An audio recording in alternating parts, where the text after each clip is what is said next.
اعوذ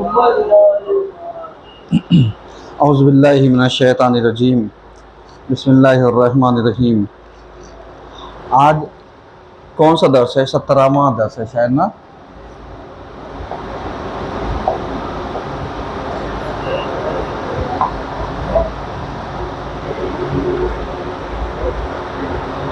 اگر آپ کے ذہن میں ہو تو ہم نے بحث کہاں تک پہنچائی تھی، یاد ہے؟ نہیں یاد ہوگا۔ بہرحال ہم نے بحث یہاں تک پہنچائی تھی کہ تقلید، جی ہاں، اس میں بہت ساری بحثیں ہیں۔ ابھی آپ جب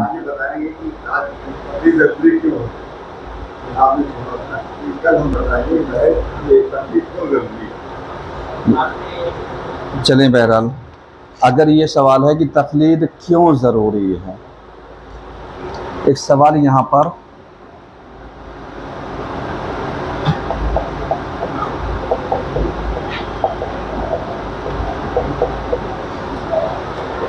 اگر یہاں پر ایک سوال معین کیا جائے اور دیکھا جائے تو اس پہ یہی ہے کہ تقلید کیوں ضروری ہے یا تقلید کیوں واجب ہے، تو اس کا جواب کس کے پاس ہوگا؟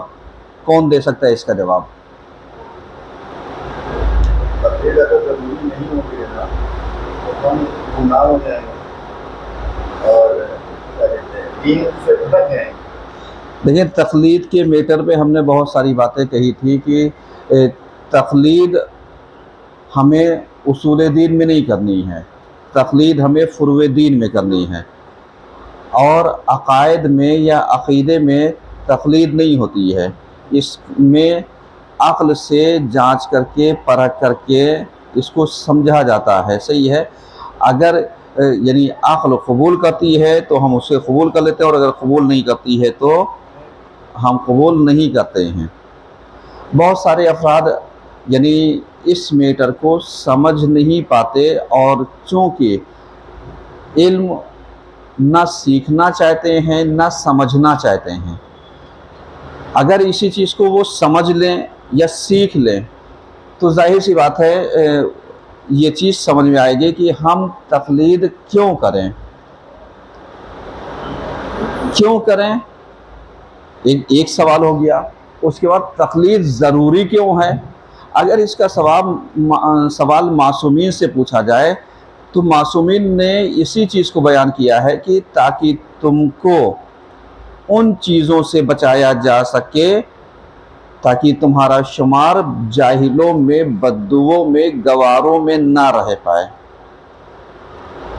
وَأَنْتُمُ الْأَعْرَابُ کر کے یعنی معصومین کا جواب ہے، جس میں یہ فقرہ پایا جاتا ہے تاکہ تم بدو نہ رہ جاؤ، یعنی ناسمجھ نہ رہ جاؤ، ان پڑھ گوار نہ رہ جاؤ۔ یعنی یہ سب ایک اصطلاحات ہے جو کم و بیش معنی کو نزدیک کرتے ہیں، اور اسی چیز کو بیان کیا جاتا ہے۔ اب رہا سوال یہ کہ آج کے زمانے میں کیا ضرورت ہے تقلید کرنے کی؟ ہم آپ سے ایک سوال کرتے ہیں کہ پیغمبر کے زمانے میں جب پیغمبر نے دو چیزیں چھوڑی تھیں، ایک قرآن اور ایک اطرت، تو لوگوں نے اس وقت بھی یہی کہا تھا کہ حسبنا کتاب اللہ، یعنی ہمارے لیے کیا ہے؟ کتاب خدا کافی ہے۔ اب جب ہمارے لیے کتاب خدا کافی ہے تو پیغمبر نے جو چیز ہمیں دی وہ دو چیزیں دی، جو چیز ہمیں پیغمبر سے ملی وہ دو چیزیں، ایک قرآن اور ایک اہل بیت، قرآن یا اطرت، قرآن یا سنت، جو بھی مختلف الفاظ ہیں۔ اب اس وقت جنہوں نے حسبنا کتاب اللہ کہا، کیا واقعی قرآن ان کے لیے کافی رہا؟ چلیے میں آپ کو اگر قرآن کھول کر کے دے دوں اور قرآن کو بغیر استاد کے، بغیر اہل بیت کی تعلیمات کے، بغیر عالم کے یا عالم کے آپ سمجھ لیں تو جانیں نہیں سمجھ سکتے ہیں۔ جبکہ آج قرآن ہر زبان میں تقریباً ترجمہ پایا جاتا ہے کہ ہم دیکھیں کہ قرآن کا ترجمہ موجود ہے، لیکن جو چیزیں ایک عالم، مرجع یا مجتہد جو اس سے احکام نکال لے گا، کیا ہم نکال پائیں گے؟